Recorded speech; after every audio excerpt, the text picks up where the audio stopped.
Eu sou contra qualquer ditadura. E nós temos de lembrar que na ditadura do Brasil teve excesso de ambas as partes, né? Eu sou favorável à escolha da população, né? A população tem uma sabedoria, ela pode errar uma vez, duas vezes, mas com o tempo ela aprende.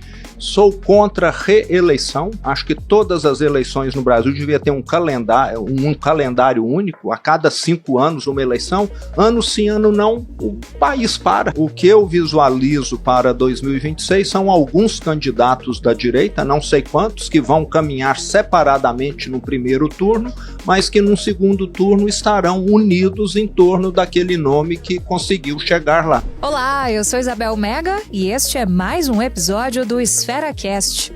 O nosso convidado de hoje é o governador de Minas Gerais, Romeu Zema. Governador de Minas Gerais, Romeu Zema, conosco aqui no EsferaCast. Muito obrigada pela presença, governador. A gente está numa edição discutindo bastante economia, o momento atual do país, discutindo o que pode ser feito em termos de alternativas, por exemplo, em relação a essa crise que foi criada sobre o IOF. O mercado quer medidas estruturantes. O senhor acredita que elas virão? Isabel, pelo que eu conheço de PT, Lula, não. Eu assumi um estado que foi arruinado pelo PT e sei como eles são capazes de estragar. E eu só fui candidato ao governo de Minas por esse motivo e também porque em 2015 e 2016, quando eu ainda era empresário, eu tive de demitir, reduzir o quadro da empresa que eu presidia em mais de 2.500 colaboradores. Lembrando que em 2015 e 2016 o Brasil teve a maior recessão da história e o mundo todo, exceto o Brasil, crescia. E o Brasil só afundava por causa de quem? Por causa do PT. Então eu vejo que nós temos um partido que tem como único objetivo se manter no poder e não resolver os problemas do Brasil.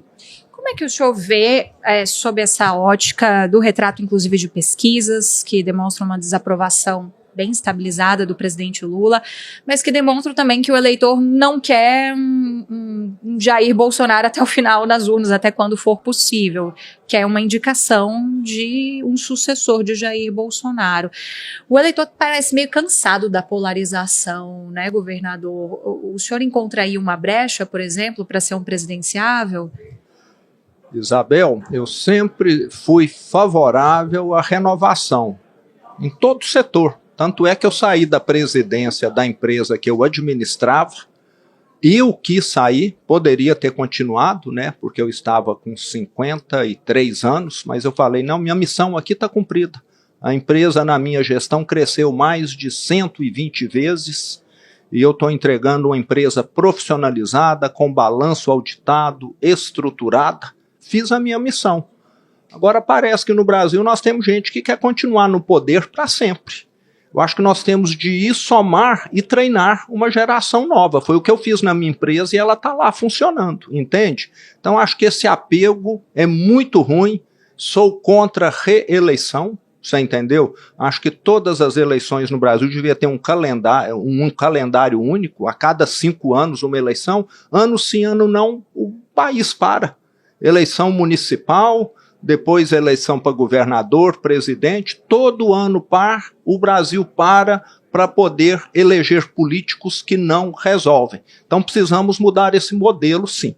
O senhor acha que isso valeria também para o ex-presidente Jair Bolsonaro? Porque por mais que ele se coloque como candidato, ele está inelegível, mas ele continua se colocando no jogo político como um presidenciável. Sim. Eu sou favorável à escolha da população, né?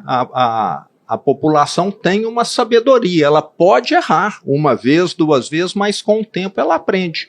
E o Brasil está nesse processo de aprendizado democrático.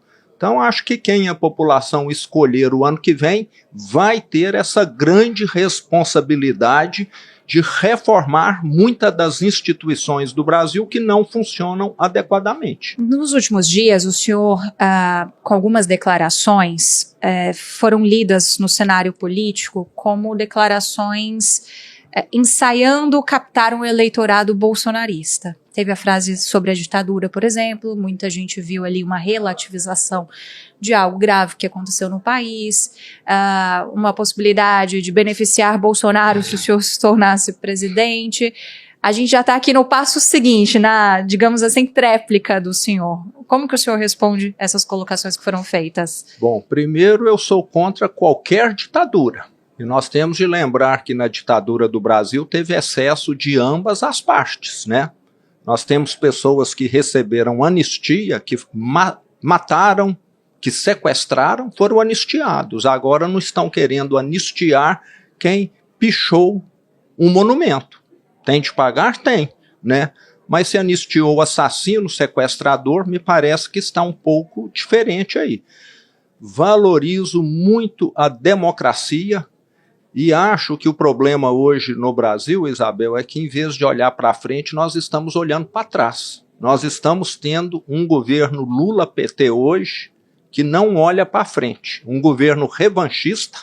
Parece que estão muito mais preocupados em perseguir seus adversários políticos do que em tornar o Brasil o país do futuro. Para quê? Para poder se manter no poder, como eu disse agora mesmo. Então eles têm um plano para o PT, para a esquerda, e não para o Brasil. E com relação a isso eu sou totalmente contrário. Estarei o ano que vem fazendo de tudo para que o PT, a esquerda, saia do governo federal. Não deu certo em nenhum lugar do mundo que eles estão fazendo aqui. Será que é aqui que vai dar certo? Em que papel o senhor pretende fazer isso? Quais são as opções que o senhor se coloca uma vez que já foi reeleito? O que eu disse aqui, o que eu quero é tirar o PT de Brasília. Eu estarei nesse movimento para tirar o PT de Brasília. O senhor vislumbra, governador, um cenário lá na frente de possibilidade para governadores se disputarem as eleições? Vamos supor assim, a gente chega num cenário polarizado que a gente tem hoje.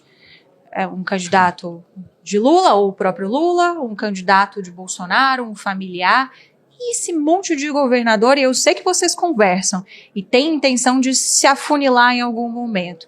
Como é que vocês vão viabilizar a candidatura de um hoje chefe do executivo local? Não sei se eu entendi bem, você está falando também tipo da minha sucessão em Minas Gerais. É como se eu pergunto assim, lá atrás a gente teve terceira via em 2022. É possível uma terceira via agora, em 26? E um governador de direita pode ser essa terceira via? Isabel, eu vejo que sim. O cenário hoje para o ano que vem, o que é? É ter um candidato da esquerda e termos alguns candidatos da direita. O ideal é que fosse só um, mas eu vejo muito difícil você unir partidos que têm interesses distintos, você unir candidatos que têm interesses pessoais. Então, o que eu visualizo para 2026 são alguns candidatos da direita, não sei quantos, que vão caminhar separadamente no primeiro turno, mas que no segundo turno estarão unidos em torno daquele nome que conseguiu chegar lá. O senhor, por exemplo, vislumbra uma possibilidade para o Senado? Já me disseram que o senhor não é muito do legislativo. Eu sempre fui executivo a minha vida inteira. Eu peguei uma empresa, multipliquei o tamanho dela por mais de 120 durante a minha gestão. Fiquei 30 anos à frente de uma empresa. Ela saiu de 30 funcionários para mais de 5.000 funcionários. Eu gosto muito de fazer, mais do que de debater e estar falando. Debato e falo quando necessário, mas o meu negócio é estar no chão de fábrica, é onde eu sempre estou. Já fui, nessa minha gestão em Minas, a mais de 415 cidades diferentes. Toda semana eu estou em campo, conversando com produtor rural, com prefeito, com vereador, para ver como que está a vida real. E acho que no parlamento o perfil é um pouco diferente. Eu acho que tem gente melhor para ir para o parlamento do que eu. Governador, muito obrigada. A gente vai chegar naquele momento final de 5 perguntas em 1 minutinho. Bora lá. Uma característica sua que te fez chegar onde está hoje? Determinado. Uma coisa que o senhor faria de diferente na sua carreira? teria entrado na política antes. Se o senhor fosse presidente e tivesse todo o poder nas mãos, qual a primeira lei que sancionaria amanhã? Colocar bandido na cadeia. Tem muitos milhões soltos aí. Qual o principal desafio do Brasil hoje, em uma palavra ou uma frase? O Brasil está gastando muito mais do que poderia. Tem esse desafio e tem a segurança pública. Eu colocaria os dois como tão importantes quanto um ou o outro. Quem é a figura brasileira que mais te inspira? Tá difícil. Essa é difícil. Tem muita gente que cita um certo mineiro por aqui. É o Juscelino, né? Se é quem já passou, diria que o Juscelino. Tenho uma admiração muito grande por ele, né? Ele assumiu um Brasil e entregou outro Brasil. Muito obrigada, governador. Muito obrigada por acompanhar mais um episódio do EsferaCast. Não se esqueça de nos seguir neste e em outros canais. Os links estão aqui na descrição. Até o próximo.